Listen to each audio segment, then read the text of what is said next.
Bon après-midi, na ba Congolais nyonso, bobengi mingi, to soit Paul à côté likambo ya Pero Loire. Non, s'il vous plaît. Na côté ngoté malheureusement, na côté ngoté c'est un confrère journaliste, ba proposer d'aller ko engager kakaye moko. Pas quelle motivation, oyi azoki likanisa lobama nyonso wanza ko engager, alo boy épargner na batérion. S'il vous plaît. Botika ngana vanda. Nga papa nga kufa. Nazo faire de père. Botika ngana vanda. Nazo rappeler bien. Après-midi à l'élo, comme d'habitude, vous voyez, chaque mardi à 16h, tu as Maman Chantal ou bien Presse Pengi. Mais l'élo, Presse Pengi, Mikolo, a trop pris. On a Makambo, il y a reprise et il y a bloc patriotique. Et on est des fois, bah, côté Moussoussou, elle est allée dans l'équipe pas bande comme Moussoussou, mais l'élo, tu as Maman Chantal. Maman Chantal, bonne. Mbote ndeko tosuwa mbote na bana Kongo bisika nyoso bozali tolingi bino mingi bilingi ba mingi bloc patriotique ezongi catholique FCC Disok et sidé non bloc patriotique ezongi ce qu'on a mis tout na mo ndenge ezongi boye eloko ya sekezali bentere politique ezana kati bozo visé ni ne bozongeli wana susu Maman Chantal comme amuto alamuka a expliqué biso élection boloka ki mikolo eleki ndeko na biso tingi pulula lobi fo batia loi babakisa na kati ya loi électorale makambo ya congolité c'est important ou bien c'est pas important ou les bas c'est non maman tricherie zalate to cha congolité je suis pas contre maman Chantal à répondre biso comment population comment bangona la muka bazo préparer population l'élo pour la élection 2023. Voilà, Makamoto Robetana Maman Chantal, l'après-midi à l'élo. Mais avant cela, na Kolingatozo, on a régi, bâti la mission élément honorable Ndomba, si c'est un ami, je t'apprécie beaucoup. Azo Bundana Malé Mena Funa. Depuis 2019, je me souviens encore, on a Yambaka une émission Moko. To sola na eba démarche à Bandara ya Makambo Italie à Banzele, avenue Kimwenza, Oshopozo, na Bajoku. Donc ce sont banzela yé atingami na bandi ko tambola na ba papier na ba bureau ya bakonzi pour que basala lelo ki monza bangwana bazo sala bien que bazo sala malembe mais honorable Ndomba si alamuka déterminé toujours pour que non assister à mon akoma banzela no zonga ba électeur na ba tambola bien ka ba électeur na été même ba to ba voter ba député mususu Ndombas beta biloko Ndombas akino visiter à cela qui pena bandeko bazalaki wana koza batu mususu ba bango ya la mukate batu ba voter qui était mais ba encourager que quand même na ba démarche wana to singa pena ba konzi bo fungule pe ba porte esika zo beta ndoma c'est ausa démarche a bongisa banzela ya mwasi na lekate bana ne ba lekate ba koko ne ba lekate to ba ndeko village ne ba o lekate mais au moins azo bunda na pour intérêt national aux intérêts ya batu nyonso beta biloko ndomasi beta biloko.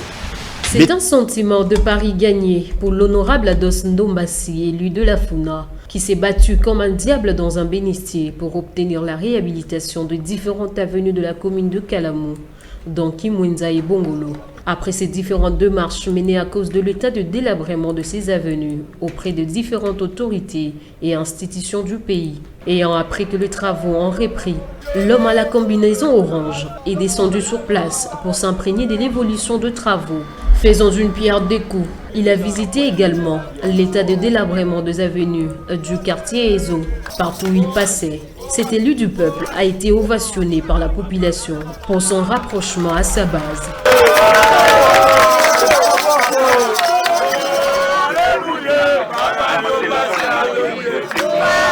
Les habitants de ces coins de la capitale ont remercié l'élu du peuple pour son implication personnelle pour la réhabilitation de l'avenue Kimwenza.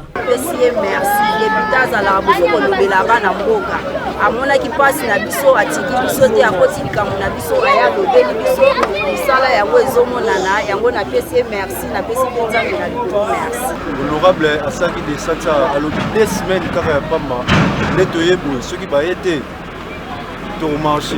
Les semaines pour quitter tout le monde misale bandi yango mingi ya kolobela te biso moko to comprendre nani aza po samboke be banana na po samboke talaka parler du peuple transport tikuna so comme de ça ta policier belé to kota ndemo père ndeka ne ndo ndo jouer biso rôle kuna donc musala sali nzambe apambola pe na sengi na batu nyonso tu oyo bamoni musalo esalami na suivi na maloba babosa na papa te ata na mabondeli bachaye parce que yango emonani aba banyoka bakoma obima banyoka ezanga kaka lion abanda kolia bato kote. Le député national, Ados Ndombassi, estime que c'est un sentiment d'une mission accomplie et promet de continuer à se battre pour la réhabilitation des différentes avenues de la commune de Kalamou, dont Pozo, Badjoko, Oshwe, Victoire et tant d'autres. Aujourd'hui, babongisi esika oyo ezosepelisa makasi mais basuka awa te bisika ebele ya kobongisa ezali tomoni mpe kote ya balabala kikwiti esila nuti ozomona donc nalobela mpe kaka kimonisa te nalobela mpe balabala ebele eza na kati ya Kalamu lokola Oshwe bavenu Mpozo balabala busu eza pembeni ya Saint-Joseph na Matonge eza mpe ya kobeba makasi. Signalant que le député national, Ados Ndombassi, s'est résolument engagé à poursuivre sans relâche les combats du bien-être de la population de Kalamou en particulier et de la Funa en général. Oshwe, Victoire et tant d'autres. Aujourd'hui, babongisi esika oyo ezosepelisa makasi mais basuka awa te bisika ebele ya kobongisa ezali tomoni mpe kote ya balabala kikwiti esila nuti ozomona donc nalobela mpe kaka kimonisa te nalobela mpe balabala ebele eza na kati ya Kalamu lokola Oshwe bavenu Mpozo balabala busu eza pembeni ya Saint-Joseph na Matonge eza mpe ya kobeba makasi. Signalant que le député national, Ados Ndombassi, s'est résolument engagé à poursuivre sans relâche.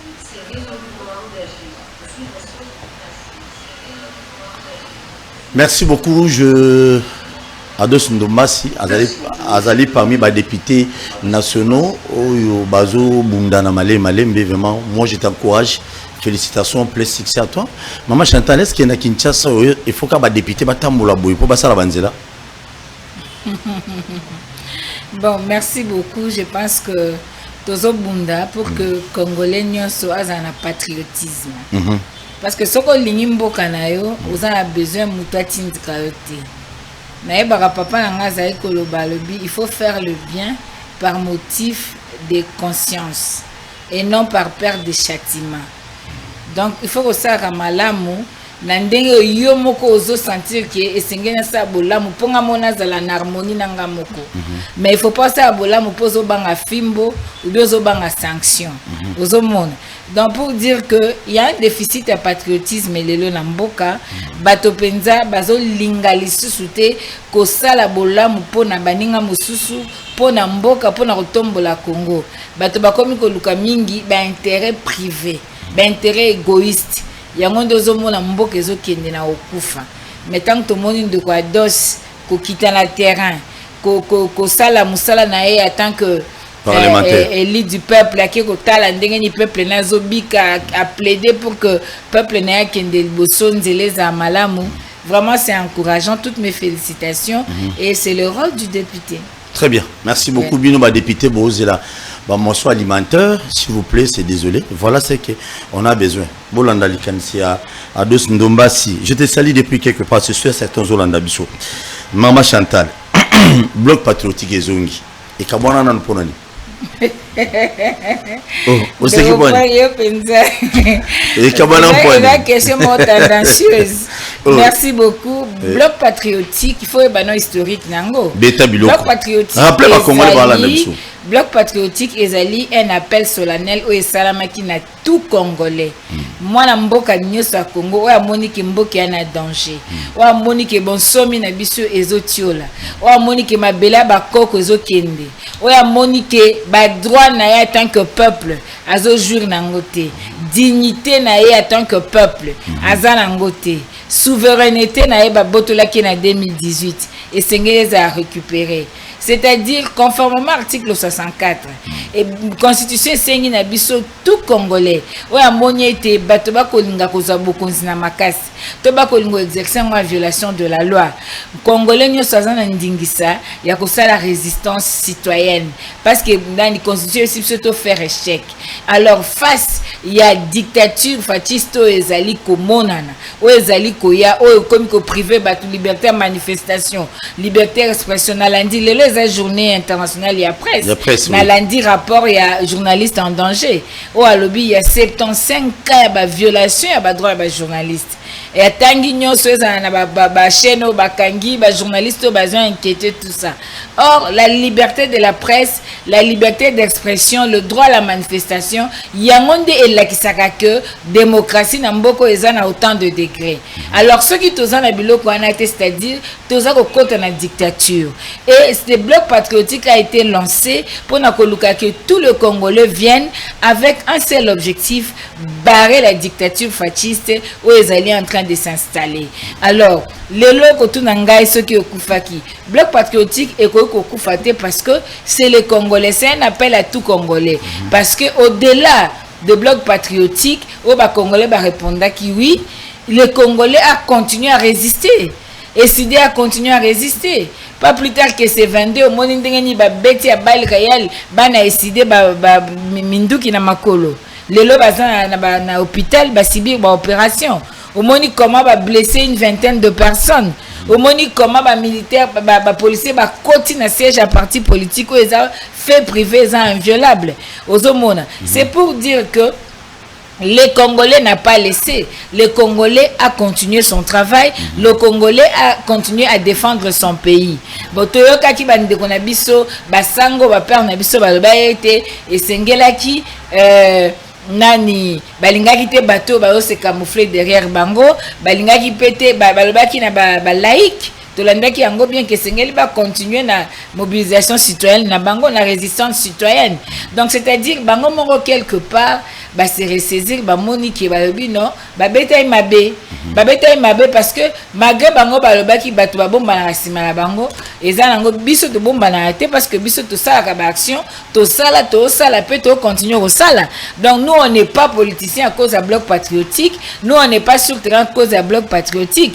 Le président élu Martin Fayulu déjà ba bien que soldat du peuple, c'est l'homme du terrain, azo ba projectile na moto, ba landa e ba sala nyonso na terrain donc aza mutu ya terrain pour dire que lelo ba se ressaisir yango moni ba ndeko na biso ba laika ba ye ba le moni ete makambo ko tambola malamu te et puis faut que ba décision bango ba zwaki wana ezalaki contraire na ve ba laika na bango balaïk na bango ba sepelaki nango te yango moni que lelo oyo ba se ressaisir balobi non nous devons résister parce que il y a le danger qui guette le pays lelo mboki otambola malamu te le pays va mal mais si on ne réagit pas en tant que Congolais qu'est-ce qu'on aura à dire nabana biso tozobota c'est-à-dire quelque part ne pas réagir c'est être complice il faut to réagir yango moni bazongi lisusu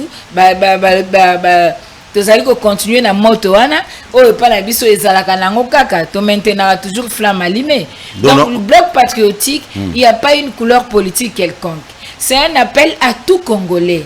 Congolais nyoso a olia mabe, Congolais nyoso classe ya bana éducation eza au rabais, Congolais nyoso lelo a olela mpiaka comme virus ou Covid coûte bien. Sida. Les autres ont un bateau bazar na mboka na biso tona ba malnutri plus de 27 millions de konangai. Les autres ont un mboka na biso ozo bateau na insécurité alimentaire. Na RDC. Mais c'est qu'il y a ces moules moko commis combien? Il y a 25 kilos, 65 000 francs. Ndeko Paul Coca oui le commis 2500, tobando so mango 800 francs. Beta biloko. Mupika pondo commis 5000. Yango ne komi goya. Beta mango. Banda ku combien lelo Elian Nzombo? Nzombo alambaka mongo oya mobesu to ya koka nani asaka susu mosaka na ngai na poisson kilo ya poisson pied de komi combien lelo oyo ata lipa oyo bana bazaki kolia lipa komi rare pe victoire zo matama pa nous avons inquiété azate et comme luxe non seulement ma peso mata mais zokonda wana koza guerre ya Ukraine te libisanga indeko toloba makambo tina te mais non parce que ba police lelo to mo ba raison nous c'est comme guerre Ukraine lipa pas victoire ba libanais ba kondisi lipa depuis 2000 depuis 2019 si le rien ne va guerre Ukraine ezaki betabilo à quoi sommes-nous directement concernés par rapport à Ukraine s'il vous plaît betabilo comme machin donc biso tozo koloba que Congolais nyoso ayebi ke lelo accès à soins de santé, c'est un problème. courant est comme bokilo ngala na téléphone na peut charger lenga comme bokilo courant comment obanga biso et comme bokilo et ya kalera population soit batu balali ayelo kwa muibi akimi to monete tamsolo kaka sango courant yaki boyebisanga isiko face à tout cela un régime ozo kaka ba millions volés ba millions détournés ba millions ozo mona opprobre na opprobre boyebisanga congolais akusala nini mbongo ba refouté ko ka permettre à vivre té mais au moins ba bâtir ba policier na ba sénat salaire yé mo quoi reconnaître qui yango na discours né na congrès les gens sont incapables de nouer les deux bouts du mois tika ko sa peuple de Paul Nangai tena ko cité ma batu na mona policier mo na ba réseaux sociaux tangala salaire ba s'il vous plaît mais tabilo comment ça va payer 67 000 francs et ça net ba baxelio sac moko asemula 25 kilos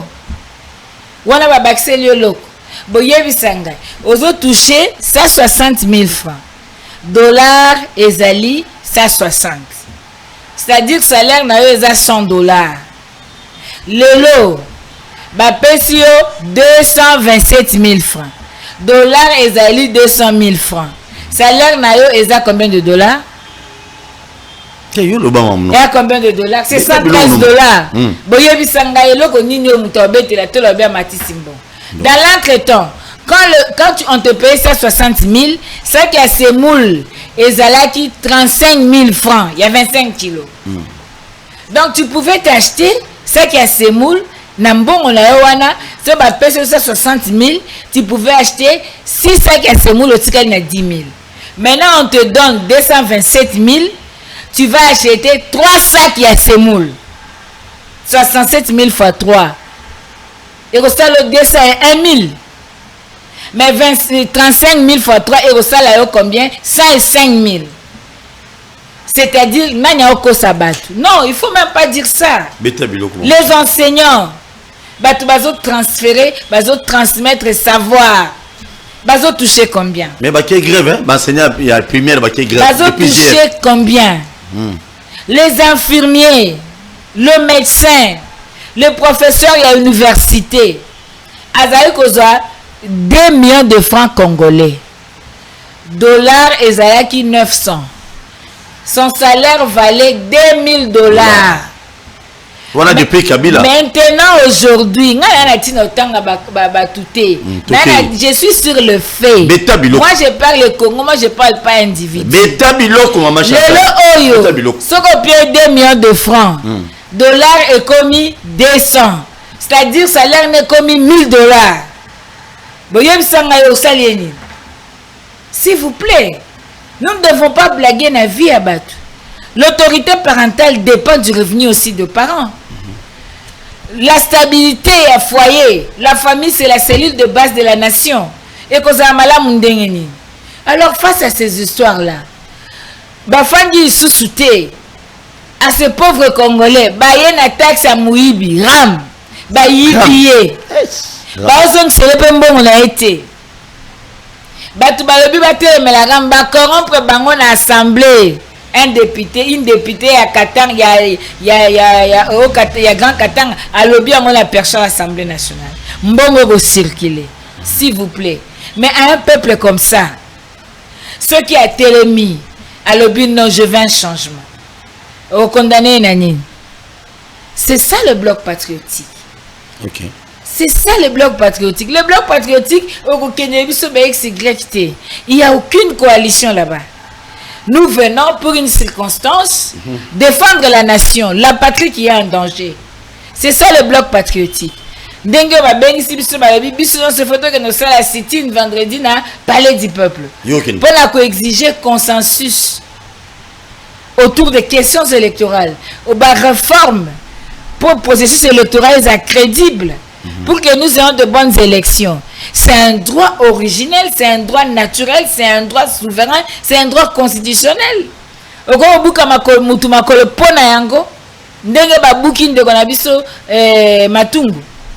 Non. Donc nous pensons que Ngonga Kadjosha News essaie les cas. Moussa Bengama Chantal, Babi Bossali coalition FCC. Le pays est en danger. Défendons le pays. Aujourd'hui, le pays est en danger. Ma belle a bisouza Kobundisama. Les gens veulent nous prendre la terre. Batubaye ko inoculer venir tribalisme bakabola Congolais. Bon. Nous devons nous focaliser sur ces questions essentielles. Le chef de l'État a-t-il marché par rapport à nous, c'est sûr et certain. Nous sommes bâtis nassé.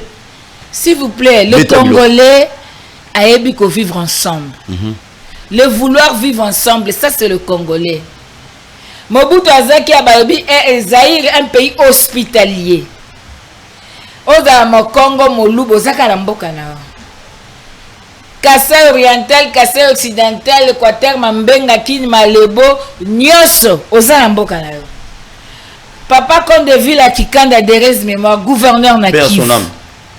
Samba Kaputo Derez Mémoire, gouverneur na Kisangani. Mama Zouzou Ambombo, avec tout le respect, gouverneur na Bakongo. Qu'est-ce qu'on veut nous amener? Koya Diallo, gouverneur na Katanga. Beta Biloko. S'il vous plaît, 32 ans de Mobutu, 32 ans de la cohésion nationale, 32 ans de l'unité nationale, 32 ans d'une armée forte. Et bon, on a 3 ans. Mais aujourd'hui, Nenenga Kosabiso qui biso tobo, biso ba Congolais to ba tribaliste. Tout ça ba tribaliste est. Les alliés crise artificielle ba tribalingi ba lona pour bâtir ba dividendes. Donc permettre en côté. On vous dit d'abord que les communautés kassayennes et katangaises, c'est faux et archi faux. Le Congo n'a jamais de communauté. Le Congo est constitué des tribus et des ethnies. On a 250 tribus, plus ou moins 450 ethnies. Nous, on n'est pas de communauté. Nous, on est Congolais. Ceux qui n'ont tout union d'Europol, nous avons une identité patronomique. D'Europol aux colonies. Ce que le Bingala Munyanga. Munyanga Wat, il y a Louozi. Louozi dans la province Nine. Il y a Congo. Ozo Yokangai, Olebaka langue Nine, Kimanyanga. Chef Coutumier no kombo na enani, Azalaka Oyebi. Est-ce que vous comprenez? C'est-à-dire, biso tozana, identité liée à mabele, liée à culture, liée à langue tozoloba. Très bien. Il n'y a pas de communauté ici. Mais il y a une communauté congolaise en France. Il y a une communauté congolaise en Allemagne, en Durban, dans la diaspora. Là, il y a des communautés. Parce que nous sommes ailleurs. Toutes les communautés congolaises ont se retrouver dans Bamboka Mipaya. Mais Kassayen, ce qu'on a dans Katanga, il est chez lui. Il est chez lui. Il n'est pas une communauté. Kassayen na Katanga, non. Nous sommes na Congo.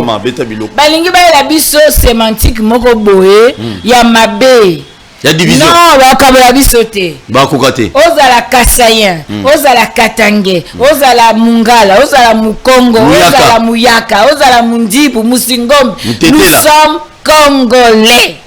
Congo mabele na biso. Lumumba nous a légué le Congo avec 2 345 410 km². Wana Lumumba beta biloko. Papa, na biso yo eza mutete lati. Beta biloko. Ngapena beto na biloko. Beta biloko. Esika Lumumba tangaka kuna na tunda kuna. Lumumba tangaka classe kuna na tunda kuna. Oyebi mission wana ya munene depuis colonisation mindele bazalaka kuna. Lelo za na etani. Pona nini ko servir ata musée national te. Moyen. Pona nini ba ko bongsanga ata site touristique te. Batete la nyonso ba konza. Papa Lumumba tangaka. Batete la nyonso ba mende de. Karaboy. Na bepenge bo sala lokote. Pour dire que aujourd'hui na kolongwa na ke Kindu, na ke Kibombo, na ke Tunda, na ke papa Fuliro kuna na Uvira, na Fizi, na ke je suis au Congo, je suis congolaise. Ma communauté T. Je suis congolaise, je suis chez moi. Tu es chez toi. Je suis chez moi. Bana mboka Congo to ça l'attention. Nous sommes forts ensemble. Le vouloir vivre ensemble fait caractériser Bisso. Comment pendant 32 ans de Mobutu, to sali biloko anate. Congo fandia wa makambana to yoki angote. Pourquoi kana sikoyo boye ko bimisela biso ba makambo ko diviser ba congolais to lingi yango te. Merci question ezakaka ata na kei soki na ke na ba sankusu n'avez pas na mboka langa soki na komona bato ba sankusu ba bisinga ba lobi mama Chantal vendredi ba kota kazamba te na sani na to site oya problème et si na ngoka wana kodo to lia ra banguma kodo to lia ra balia kambwa ube balia ka nyoka ube balia ka eza bi balia nyoka OK pa ba mongo ba basi balia ka nzombo te. Je pense que eza babilo komoko mineur eza na influence moko te moi ça lia la société lia ndekete eza eloko moko te toza mutu moko toto sakaka culture ya baninga esika tozali un point très atala ndako toboti bana baswana te moi baswana bayokani on va ça déjà ba lo banate 3 ans bazali bato moko biso tolingi na biso te biso ande toza makila na biso eza masha mumenu te eza ya Congo makila na biso eza biso makila ba congolais no eza masha mumenu congolais makila ba congolais masha mumenu ozo yoka nga biloko donc bana mboka to mekata mukete ko céder na biloko wana parce que banguna badongolo miso bafungoli miso bako luka ba opportunité po bayiba mabele ya Congo ko pesa bango nzela te tango bako yebiso za communauté kasel no ba rien ngana za kasayen tribune nga ezali songolo paka soki na lulua soki nazali nani mutetela soki nazali muto ya lomami soki ya nini naza congolais. Pas question de communauté, nous sommes un seul peuple et nous devons vivre ensemble quelles que soient nos couleurs politiques.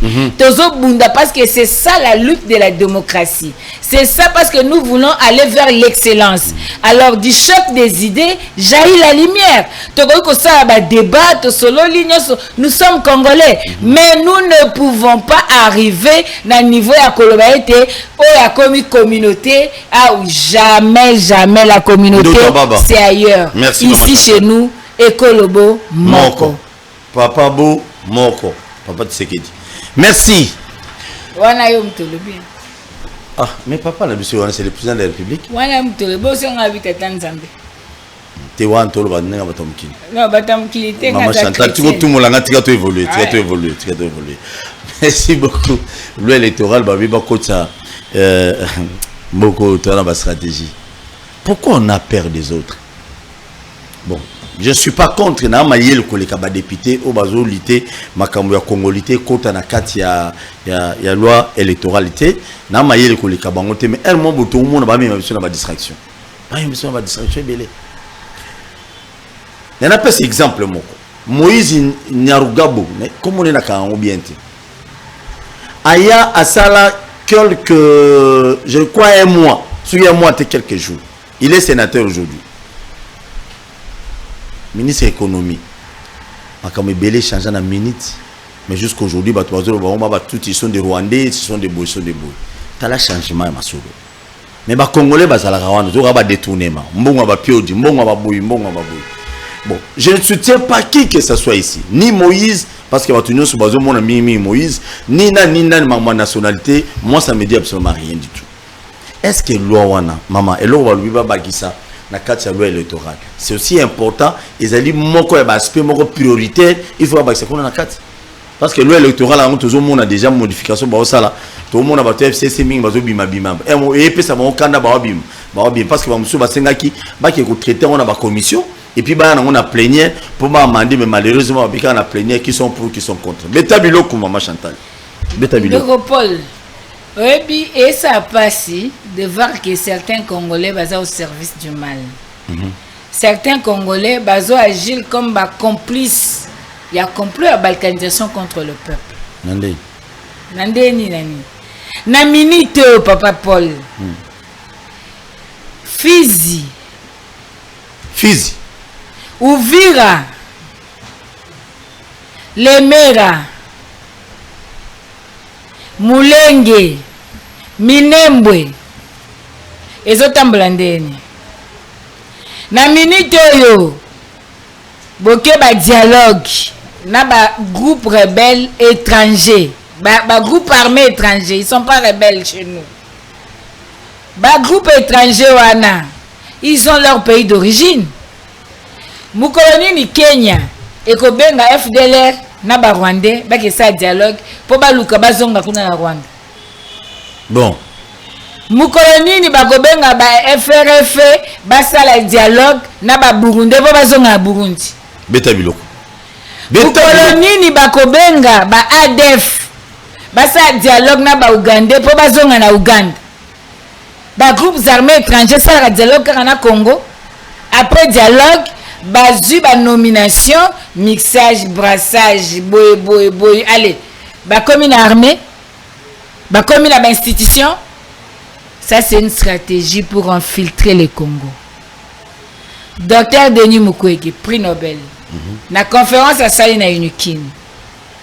À l'exhibition que il y a un général Oyo Azalaki na l'air ya makamba makobola.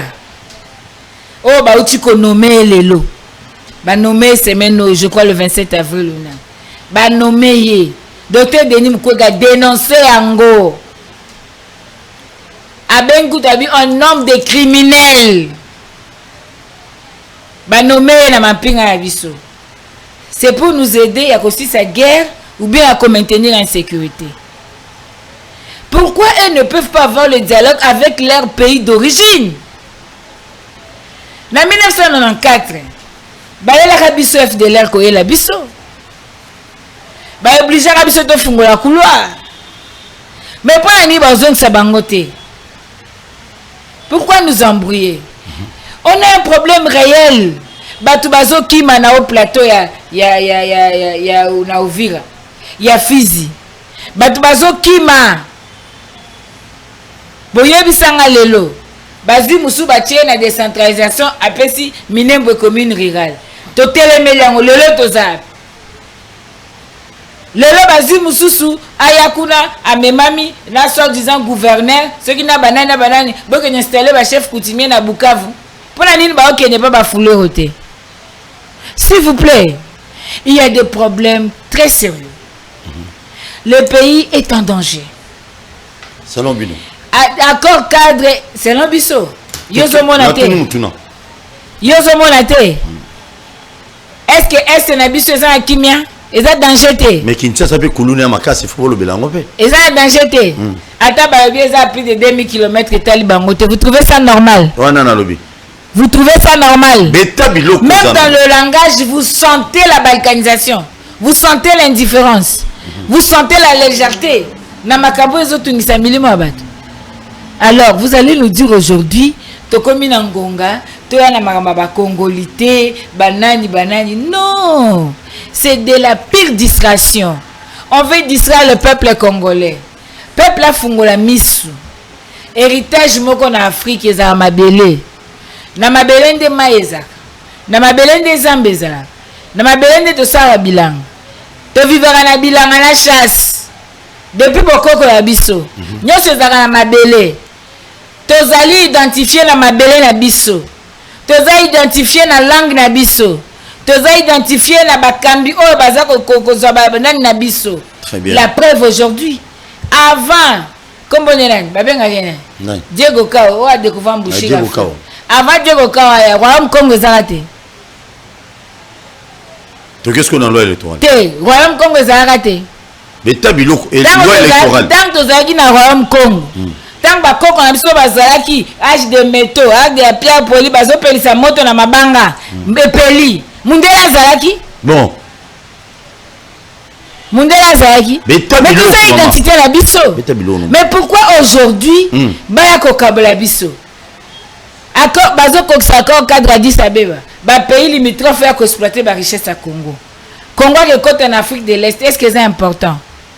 Tozara déjà en Afrique centrale. Tozara na SADC. Qu'est-ce que nous allons donner? C'était pour permettre na Kenya, na Uganda, na Burundi, na Rwanda, bateka biloko na bango na Congo. Le Rwandais, Erobima Goma et qui est étranger. Boyebi biloko zo même. Le Rwanda, premier exportateur mondial à cassiterite na coltan. Azaka na mabele na. Le usine à raffinerie or et qui est na Rwanda. S'il vous plaît. il y a des questions très importantes. Oh, mutu ceux qui ont élu na peuple et sengeli à se focaliser nango. Atala tuna. Mais bah accord au bogo signé au peuple congolais et qu'est-ce qu'on a là accord à l'olengeni. Loi électorale plutôt que ne m'en. Mais donc ça c'est de la distraction. La loi électorale, considérant le contexte actuel, doit être une loi consensuelle. Parce que, bateau bako kamba, bazan en pifeuti na peuple te, bazan en onction à peuple te, ba oh peuple aponaki, bazangi imperium bali banda. Alors, ce que l'ingito corriger makambo et le kaki lobby et sengelito solola sur des questions électorales, sur les réformes électorales, la loi portant organisation et fonctionnement SNI, la loi identification et l'enrôlement des électeurs, calendrier électoral, bah c'est ça que compte à makambo et processus SNI, bah au conseil à droits de l'homme. Nous avons proposé même des réformes de nos services de défense et sécurité parce que le processus doit mettre en confiance le peuple congolais, doit mettre en conscience les parties prenantes. Maman congolité, ce n'est pas important. Parce que ceux qui te le disent, côté mamba congolité, to côté ango na to côté ango du congolité parce que ezali penza péjoratif. Mais aujourd'hui, to tika na o mobeko ezopesa biso, to tambola nango, tito za ba institution na ba animateur légitime, ndeto bandasko ko solo la ba vraie question. Oyo ezako gangrene mboka toluka ba vraie solution appropriée. Mais aujourd'hui kozala na ba beni oui to kozala na batoyo auteur moko maungano lobibo. Ce qui tue la RDC c'est la cacocratie et la kakistocratie. Ce sont des politiques managériales où ils ont promouvoir l'incompétence au détriment de compétences. Et ces incompétences sont téléguidées. Ils sont à l'extérieur. Ils sont en train de téléguider. Bazolingato kweyato ça de plus en plus faible. Pour bango ba copier ba richesse na biso. Auteur Kiyoka Maungano. Moutakomi livre sur le leadership. Il y a RDC qui est basé sur la kakistocratie et la cacocratie. Merci, donc il y a un koloba que on a des questions très essentielles sur lesquelles Sengelito Fandela qui est des distractions. Qui est des distractions. Nalandaki ndekona bino John Kabamba atiaki ba élément moko avant 2018 il y a ba éli moko boé c'est qu'ils étaient ce qu'ils disaient. Et après 2018, aujourd'hui, qu'est-ce qu'ils sont en train de faire? Très bien, merci beaucoup. Vous matière belé pas maman Chantal, on a vu l'eau routé pas Faoulou, Tindele ndam routé pas Mouzit. Vous bilo. Ndam routé pas na blog patriotique catholique à PC ndam. Merci beaucoup Nazané Singwa maman Chantal, tout le bela Congo, on parle seulement du Congo. Ah, tout le bela individualité, tout le bela système T, on attaque personne ici. Tout le bela Congo. So Monique aux a lésé, kobinga no finga na téléphone. Tu es bien la minute où tu belé mikolo, beaucoup na ba crédit ka obenga na roboma na ko sala te. Ya ko vanda nga vani bo tambe to bilo. On Chantal. Comment préparer le peuple congolais aujourd'hui pour qu'il y ait une élection, bien que souffrance est dans le Congo, bien que pas sinon tout le monde en rame, il y a des problèmes, partout il y a des problèmes. Le régime union se connaît même, il faut le président de la République, problème aux angati. Comment préparer maintenant bino, acteur rôle bino, nangambo ya lamuka, bozo préparer batunde nini. Tant dans tout na batu, je ne dis pas seulement qu'il va militaire ya lamuka te. Le peuple congolais dans l'ensemble, comment vous préparez pour l'élection de Kalati? Merci beaucoup. Vous avez auteur moko ceux qui n'a pas sanité ezali polio alors yo le roi na hôtel beta biloko mais il y a rien de nouveau sur la terre. Ils ont dit c'est ce qui s'est fait. Alors une bonne révolution commence par la conscientisation du peuple congolais. C'est ce que j'ai dit hier. Nous devons conscientiser la population. Il faut une éducation citoyenne. Mais en termes sous congolais, Maungano Kiyoka. Alors, il faut une école révolutionnaire. Une école révolutionnaire au sein de laquelle, côté éducation citoyenne, civisme, kolakisa batu patriotisme, kolakisa batu ba droit na bango, kolakisa peuple que tu as des droits, tu as des devoirs en tant que citoyen. Il faut que tu exerces tes droits.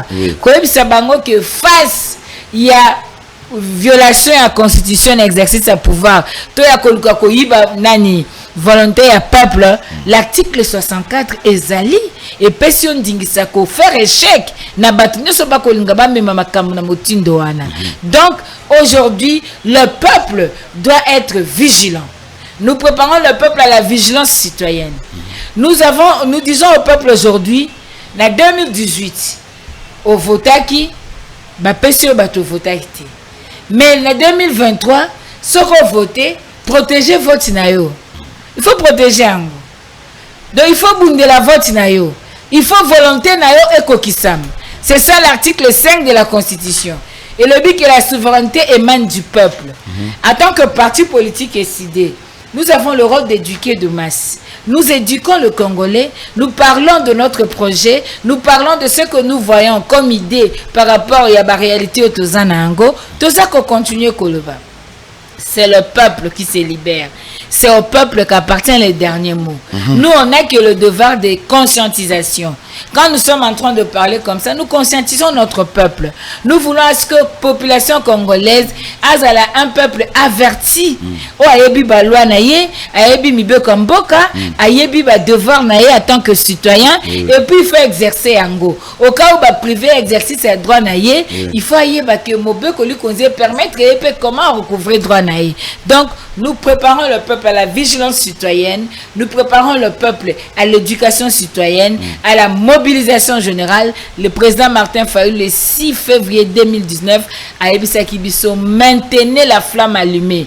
Parce que Esengeli, tous à la toujours allumé, actif, tous à la toujours présent, tout l'angana boké bipenzo eza yambo kanabiso, na kanso tali ba tweet na yenyo sauti ko sala, le pays est en danger. Ba tweet nyo sauti ko sala, Esengeli to bundela mboka, moto nyoso, o azo faire partie de la génération consciente. Esengeli aebake, le Congo m'appartient, je dois faire quelque chose pour le Congo. Ce qui n'a salité, mes enfants me poseront la question, tu étais où quand on a pris la terre?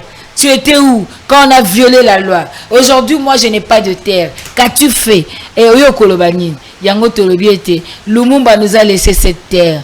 Lumumba Tiki Yango, Mouzé a Tiki Yango, Papa Simon Kimbangwa Tiki, Papa Etienne Tshisekedi a Tiki Yango, Lelo Tozali, malgré la faiblesse à Maréchal Mobutu, a Tikaki Congo uni, a Tikaki Congo en cohésion nationale, Lelo Oyo, Tozali na le commandant du peuple, le président élu Martin Fayulu, Azo Bunda pour la unité à Congo, Tozali Lisusu, na le prix Nobel Denis Mukwege, ou Azali Ko Bunda pour la Congo, Azo dénoncer ma kamne sur ma bezo sale ma contre Mboka Congo. Merci, téléphone Fungwami, on nous m'a maman Chantala Loba, a beau ça commentaire mini, ba lolao. Il n'y a pas le bac. Je chanteur de lobby. Obengi okiti volume à télévision, s'il vous plaît. Andegoyo pena obando zele. Allô, bonjour. Micro téléphone, s'il vous plaît. Allô, bonjour. Allô? Bonjour. Oui, Obengi api komonani. Na Bengi à partir à Ipene. Komonani papa. Bombo José à partir à Ipene. Papa José Beta Biloko maman Chantal Azoka.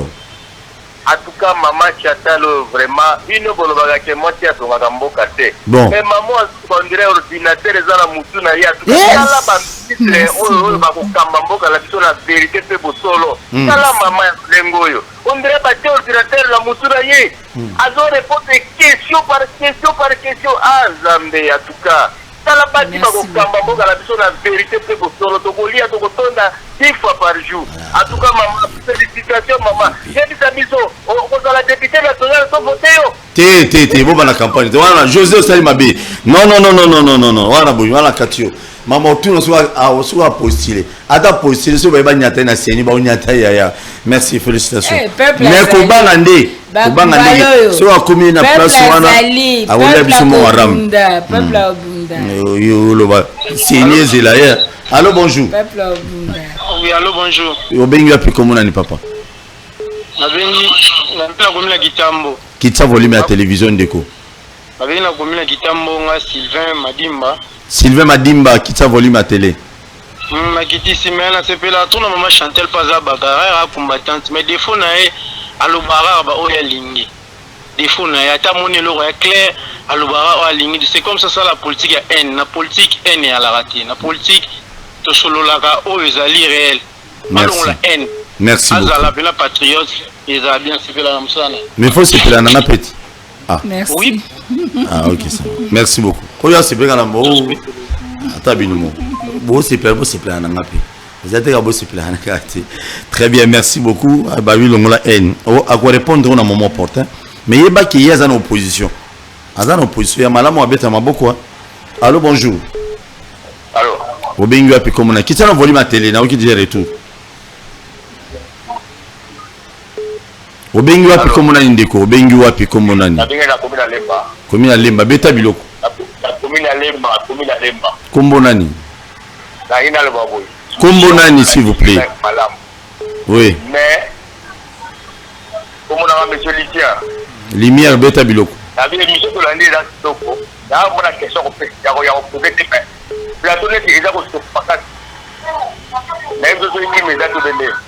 ouais so so même so qu'il y a problème te ah toujours sous groupe merci toujours to ramakas parce que tous allez sous groupe il n'y a pas du courant ici quand tous allez donc surtout sali courant a yara 30 minutes et que surtout meko tiara mato puis ça va clim na courant wana donc yombo donc groupe et supporter monte merci pour notre soutien merci beaucoup oh là là allô bonjour Bonsoir, allô. oui papa bengi biso api komonani Na bengi bino na commune Monga Fula na lingina dénoncer quand même.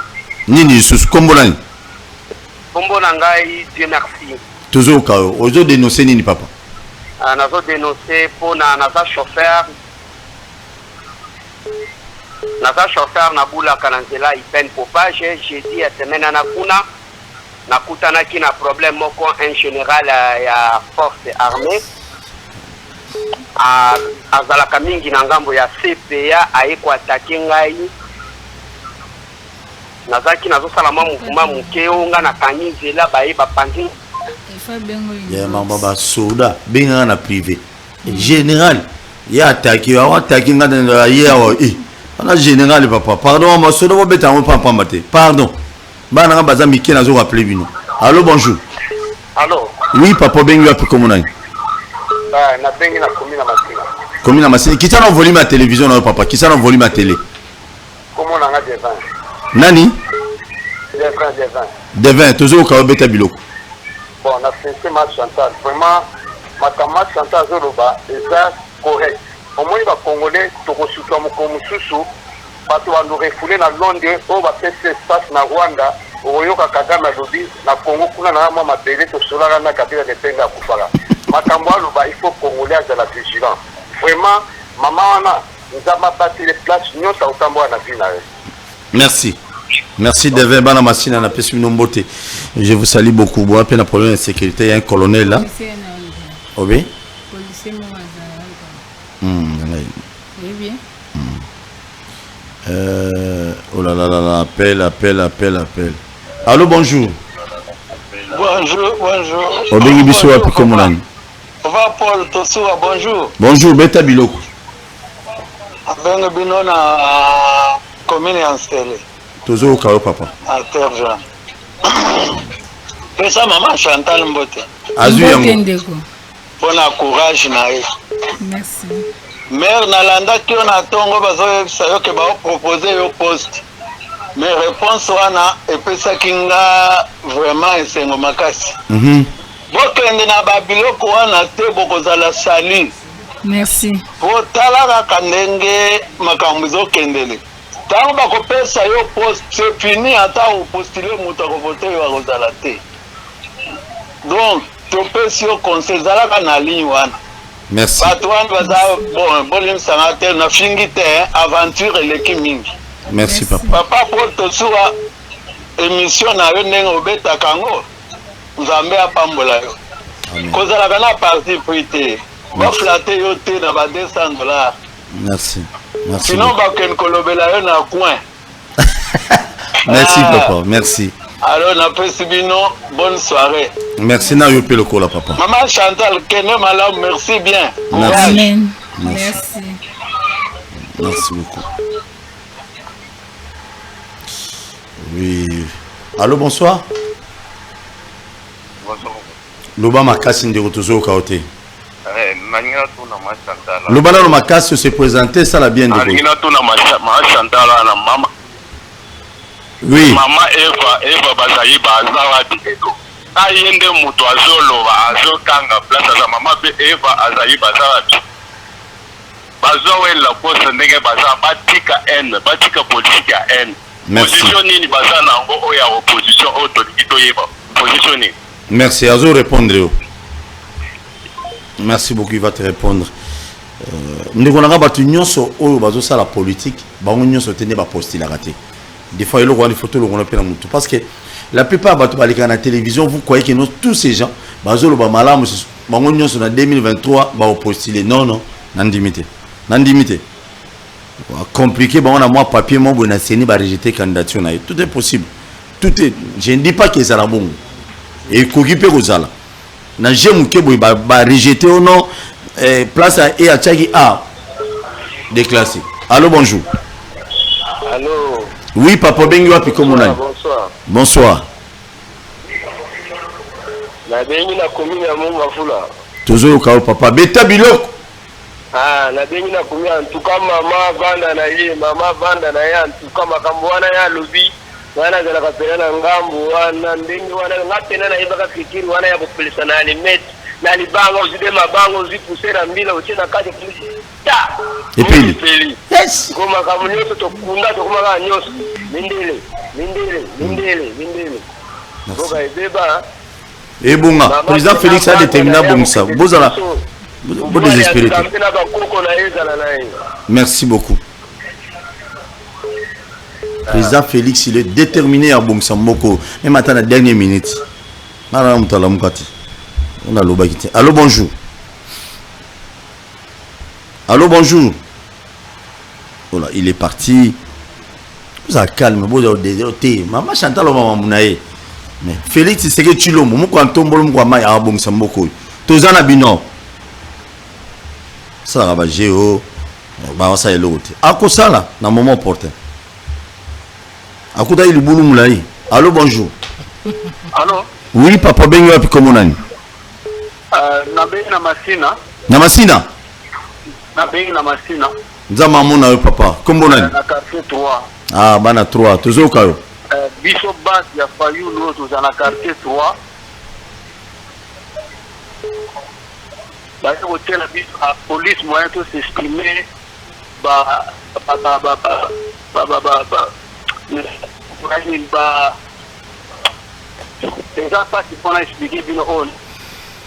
on est à secret interne, on il faut bien maman Chantal après émission bosolo wana e makambo na awa te pardon tant bozo benga ozo loba yeba ki bana to so Paul Bamuki ba no miki yami bale nazo fele papa na kufa pardon te ko sekate ma Chantal après.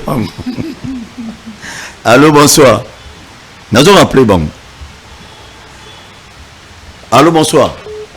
Bonsoir papa Paul Tosoa. Beta biloko. Comment on pardon, na tengi na yo obengela biso mama wana Philomène. Basa la débat la Machantala. Ko na moni Machantala mayele télé. Mais ma Philomène na loba ka pemingi. Philomène wa. Mais ça va gagner émission té. Ah, Philomène maman Chantal ça la émission té. Oui bien.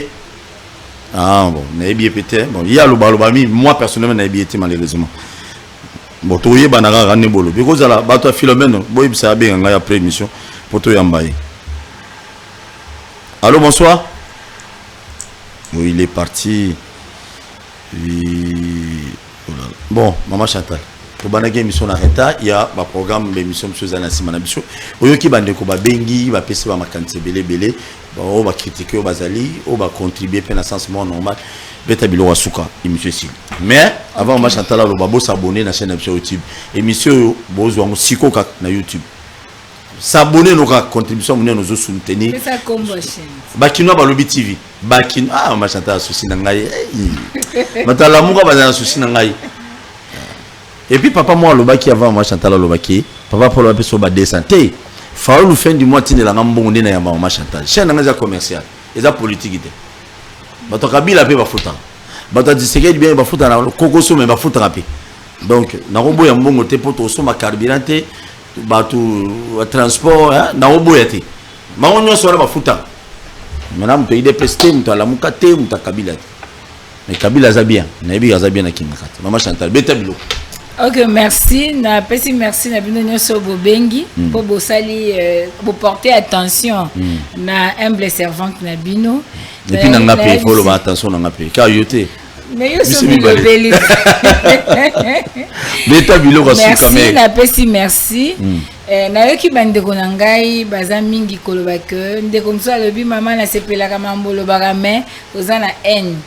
Tout ça non, bandeko na ngai oyebi l'air mobo mato ezaka na pose yo kaka makambo ezo sepesango. C'est biblique. Ouais. C'est biblique. Même Matthieu 24 a le bien on a tellement c'est biblique. Batou babandolo kaka makambo sepesa bango. Au moni que vérité en soi ezaka marteau. Et blessé à ma casse. C'est que kuti moi résistance et ça moi ba dégâts. Mais ba dégâts ne ezaka peu bongisa. Na bi ke balinganga mingi. Mama Chantal azana NT. Nazoloba bosembo. Nazolobela mboka na ngai. Nazoloba ngo avec tout le respect. Nazana respect mingi na ndoko Félix Tshisekedi. Président de la République. Na bengake toujours ndoko Félix Tshisekedi. Garant de la nation commandant suprême. Nazali na combat politique nazo mené ya ko restaurer ba valeur. Et parmi ces valeurs, il y a la légitimité. Et la légitimité vient du peuple.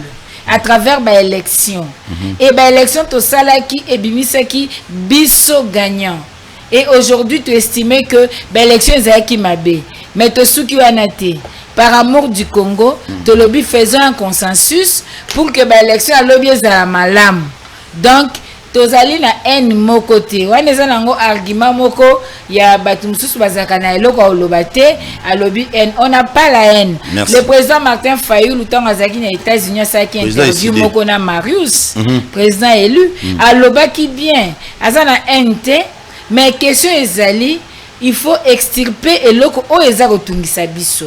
Même Bible elobi dans les malheurs l'homme sage réfléchit. Toza akati ya pasi na mboka batu ba okufa makile etanga milone ekola bien te ba mal nitri ba na mboka nzala na mboka vie etambola bien te na coutume na biso ba bantu chef du village abeta lokoleti ba sage ya village babeta ya masolo ba luka ndenge nini ba bongisa ma mboka. C'est ce que nous voulons. Donc, Ndekolangai, il n'y a pas de la haine, ce sont de combats politiques. Nous ne sommes pas ennemis, nous sommes adversaires politiques. Tozali Kobunda pour que démocratie à solo et s'installer dans Mboka. Donc, na pesi bino merci. Na rappelé bino ka que bino nyosobo bengami Kobunda etumbo ya Congo. Peuple congolais, Moluba, Mokongo, Muswahili, Mungala, biso nyoso bana Congo. Peuple congolais, toza na posa ya kobika elongo parce que quand nous sommes unis nous sommes forts. Même Obama monaki alobaki habit together we can. Ensemble nous pouvons. Lo sapimoko eskolaki longité. Esengeli misapi mitano. Pesa la loboko. Mais so na bina memeloko na osimba na maboko mibale. Seki na oluka na tambola na besoin misu. Misu la kisangai. Makolo tambola, munoko loba, mutu réfléchir. C'est-à-dire nous sommes un corps, la RDC. Moko koza loboko. Tamsu lola ba eza lokolo. Tamsu katanga eza libumu. Tant mususu baba Congo eza mutu mais nous sommes toi binama biso tozaka nzoto moko RDC. Nous devons rester ensemble, être ensemble malgré nos couleurs politiques. Nous nous battons pour le bien-être du Congo et du Congolais. Et non pour que tout se divise banguna ba ko profiter. Merci beaucoup. Merci beaucoup. Tokutana Mama Chantal, si Dieu le permettra, tu en as après ce pays mardi prochain. Et pengue mutaba problème. Et pengue pardon mutu passe et pengue presque pengue. Voilà personnalité politique. Très bien, merci beaucoup. Merci. Oui. Il y a rendez-vous, il y a trop de réunions, merci. J'ai dit un grand merci à Bino sur votre télévision à Maman Chantal. Ceux qui Tobeti Bino Mabakou, on présente des excuses, mais bon, il y a la vérité. Maman Chantal, nous sommes au lobby d'après elle, ça blesse. Il faut supporter. Tokutani prochainement, émission il est caca de lundi à vendredi, à 10h juste, téléphone ouvert. na 16h juste téléphone ouvert, rediffusion 21h na minuit. Je vous dis un grand merci. Rendez-vous à ne pas manquer lobby à 16h. Tozana Roger Baka, évangéliste Roger Baka Tobetane Biloko en désordre de faux pasteur. Bozo Biloko a segana be image asika. Zala connecté bonché. Mais ce que je vous demanderai, Maman Chantal Alobi Makamboya, bazo préparer population to peuple congolais. Na loba na bino na tongo. Ba discours ya ba politicien bo fungula misu. En 2023, ko voter moto po amulu bateya mungala musongete, po ande kono ekolote, po ande kono ya province te.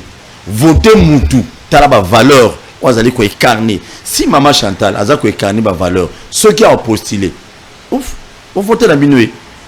Ceux qui Fayoulou, ceux qui président Félix Tshisekedi a repostulé en 2023, aza ba valeur yo trouvé important. On voter. Kabila Ndé a postulé na yoke pa batune babi 2023 te na 2000 euros yara wana 2023 te 2000 euros yara ni Kabila osonga galisusu. Donc celui to soit pour na chepeli ba ya disumute mais na boule nangote na boule nangote boule nangona no yati mais botala batu ba diriger ba ministre ba député ba mandataire ba zo gérer lelo sur la postuler yo voter et ça va mutuna na ndako bo s'abonner na chaîne de YouTube Bakima Balobi TV. Merci Maman Chantal, président président élu a décidé par Martin Fayulu. Tout le temps prochainement. Merci. Président Félix Mbote, grand de la nation. Fachi Beto. Mouko Tombolo Beto.